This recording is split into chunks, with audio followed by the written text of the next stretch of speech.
Okay, இது என்ன பார்த்து ரெட்மி 7 சரிங்களா. என்ன கம்ப்ளைண்ட்டு? Touch not working. வேறு காம்போ வச்சாச்சு, வேறு காம்போ வச்சுமே டச் ஒர்க் ஆகலை சரியா. இப்போ டச் ஒர்க் ஆகலை அப்படின்னா காம்போ மாற்றி பார்க்குறது ஓகே தான். பட் வேறு காம்போ வச்சுமே ஒர்க் ஆகலைன்னா அப்போ பிரச்சனை எங்கே தான் இருக்குது? போர்டில் தான். இப்போ போர்டில் தாங்கும்போது ஃபஸ்ட்டு ஸ்டெப் அது நமக்கு இந்த டச்சு கனெக்டில் வாட்டர் டேமேஜ் இருக்கான்னு பார்க்கணும். இப்போ இதில் வந்து பார்த்தீங்கன்னா டச்சில்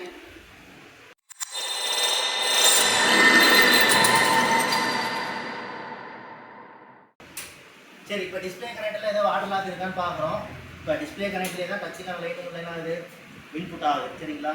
ஸோ இப்போ அந்த இடத்துல வந்து பார்த்தீங்கன்னா ஒரு லைட் ஒரு ஸ்பேர் மிஸ் ஆன மாதிரி தெரியுது. பட் டச்சுக்கான ஸ்பேரை கூட என்ன ஆகலாம் இருக்கலாம் சரிங்களா. அப்போ நம்ம ஸ்கிமேட்டிக் வச்சு தான் என்ன முடியும் கன்ஃபார்ம் பண்ண முடியும். இப்போ ஸ்கிமேட்டிக் வச்சு பார்க்கும்போது அப்போ டச் பேடு கனெக்டர் அதாவது டிஸ்பிளே கனெக்டர் இதுக்கான டச் லைனில் உங்களுக்கு என்ன வந்து டச் பேட் இன்டர்னல் வருது. Touch pad IDC serial data, touch pad IDC serial charge, touch pad reset negative, touch pad VDD. அப்போ இந்த ஒரு 5 லைன் உங்களுக்கு டிஸ்பிளே கனெக்டர் காட்டியிருந்தாங்கன்னா ஒரு டச் பேட் VDDங்கிறதுனால டச் பேடுக்கான ஒர்க்கிங் மோடு. ஒரு டச் ஒர்க் ஆகலைன்னா டச் கம்ப்ளீட்டாக இருக்கலாம். இப்போ வேறு டச் மாற்றுறோம். வேறு டச் மாற்றியுமே கம்ப்ளீட்டாக டச் ஒர்க் ஆகலைன்னா அடுத்து கனெக்டில் வாட்டர் டேமேஜாக இருக்கான்னு பார்க்குறோம். வாட்டர் டேமேஜ் இருக்குது சரிங்களா. இன்கேஸ் வாட்டர் டேமேஜ் இல்லை அப்படின்னா அடுத்து டச்சுக்கான ஒர்க்கிங் மோடு ஷார்ட் கார்டு தான் பார்க்கணும். இப்போ டச்சுக்கான VDD எந்த மோடு வருது 2.8 மோடு எங்கே வரணும் ஒரு கவரேஜ்லேருந்து வரணும். இல்லை தனியாக இன்க்ளூஷன் ஒரு LDO மோடு என்ன பண்ணியிருப்பான் கொடுத்துருப்பாங்க. அப்போ அந்த லைன் ஷார்ட் கார்டு தான் பார்க்கலாம்.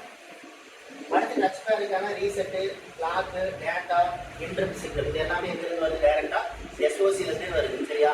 அப்போ இதில் வந்து பார்த்தீங்கன்னா இந்த இன்டர்ப்ட் லைனில் ஒரு 1K ரெஜிஸ்டர் போட்டுக்கலாம். ரீசெட் லைன்லேயும் ஒரு 1K ரெஜிஸ்டர் பண்ணியிருக்கிறான் சீரீஸில் போட்டுக்கலாம் சரிங்களா. அதே மாதிரி இந்த I2C லைன் இருக்கு இல்லையா அந்த சீரியல் டேட்டா சீரியல் டாக்கு இந்த லைனில் ஒரு 2.2Kல 2 புல் அப் ரெஜிஸ்டர் போட்டு என்ன பண்ணியிருப்பாங்க இன்புட்டு கொடுத்துருப்பாங்க. இவ்வளோ தான் இந்த டச்சுக்கான லைன் சரியா. ஸோ இப்போ இதில் ஏதோ மிஸ்ஸிங் அப்படின்னாலும் ஒரு டச் என்ன ஆகாது ஃபங்க்ஷன் ஆகும். அப்போ இதில் என்ன மிஸ் ஆகிருக்குது அப்படின்னு பார்த்தோம்னா இப்போ டிஸ்பிளே கனெக்டில்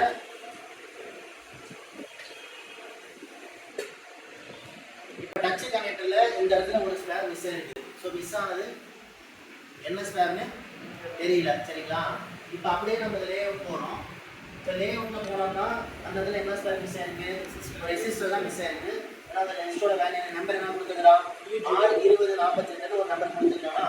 ஸோ இப்போ இந்த ஸ்பேருக்கு டச்சுக்கு வந்து ரேஷன் இருக்கா அப்படின்னு பார்த்தோம்னா அந்த ஸ்கிமேட்டிக்கில் போய் பார்க்கும்போது 62042 என்ன டச் பேடு இன்டர்ப்ட் லைனு அந்த லைனில் சீரீஸில் என்ன பண்ணிருக்கலாம் ஒரு 1K ரெஜிஸ்டர் போட்டுருக்கலாம் சரிங்களா.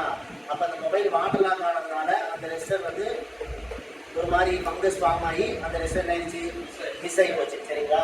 ஸோ இப்போ இந்த இன்டர்ப்ட் சிக்னல் வராதனால கூட இந்த டச் என்ன இருக்கலாம் ஒர்க் ஆகாமல் இருக்கலாம் சரியா. இது என்ன பண்ணுறது இப்போ அந்த 1K ரெஜிஸ்டர் எடுத்து நீங்கள் என்ன பண்ணணும் ரீப்ளேஸ் பண்ணணும். இல்லை அப்படின்னா இப்போ நம்ம என்ன பண்ணலாம் ஜஸ்ட்டு பைபாஸ் பண்ணி பார்க்கலாம்.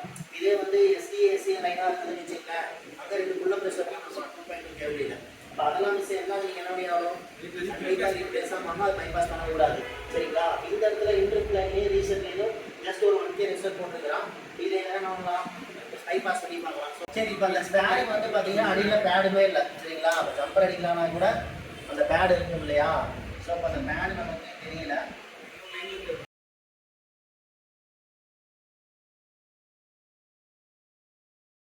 அந்த ட்ராக்லாம் சொல்கிற மாதிரி தான் 11 நம்பர் பிளேடு புது பிளேடாக எடுத்து சொன்னீங்கன்னா தான் உங்களுக்கு லைன் கரெக்டாக வரும் சரிங்களா.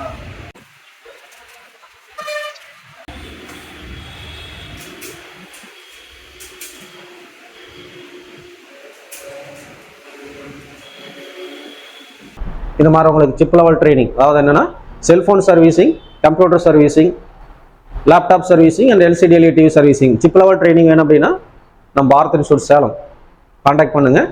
உங்களுக்கு வந்து இந்த மாதிரி ஸ்கீமேட்டிக் லெவல் ட்ரைனிங் நம்ம ப்ரொவைட் பண்ணிட்டு இருக்கிற ஃபாஸ்ட் 20 இயர்ஸாக நம்ம ஃபர்தர் கிளாஸஸில் இன்னும் நிறைய விஷயங்கள் பார்க்கலாம்.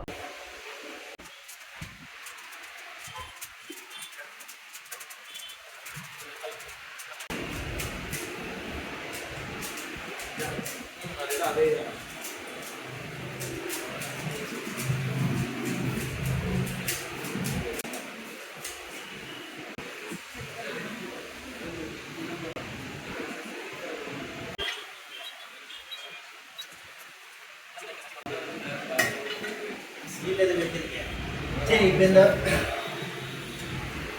இந்த இடத்துல தான் என்ன இருந்தது அந்த ரெஜிஸ்டர் இருந்ததுங்களா. இந்த இடத்துல அந்த பேடு வந்து லைட்டாக தான் தெரியுது. ஸோ அந்த சுரண்டிலாம் அடிக்கிறது கொஞ்சம் சிரமமாக இருக்குது சரியா. இப்போ இந்த ரெசிஸ்டருக்கு பேரலாக என்ன பண்ணியிருக்கான், ஒரு டயோடு போட்டு வந்துருக்கான். அந்த டயோடு அந்த இடத்துல தான் வருது. ஆனால் அந்த டயோடு வந்து ஷீல்டை கழட்டு, அந்த டயோடு போகிறக்கான ப்ரொவிஷன் கொடுத்து போடலை.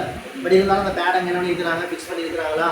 அப்போ ஷீல்டை கழட்டும் போது அந்த கிரவுண்ட் பேடெல்லாம் என்ன ஆகி போச்சு, கட் ஆயிடுச்சு. பட் இருந்தாலும் அந்த லைன் அந்த சிபியூலேருந்து வருது இல்லையா, அப்போ அந்த லைனில் வர பேடு அங்கே தான் என்ன ஆகுது, கனெக்ட் ஆகி இந்த ரெஸ்ட்டுக்கு வந்து இந்த ரெஸ்ட் வழியே எங்கே வருது, இங்கே வருது. இப்போ நான் டைரெக்டாக இங்கேருந்து அடிக்காமல் எங்கேருந்து அடிச்சிட்டேன், அந்த டயோடோட பாசிட்டிவ்லேருந்து கொண்டு போய் என்ன பண்ணிட்டேன், கொடுத்துட்டேன். சரியா.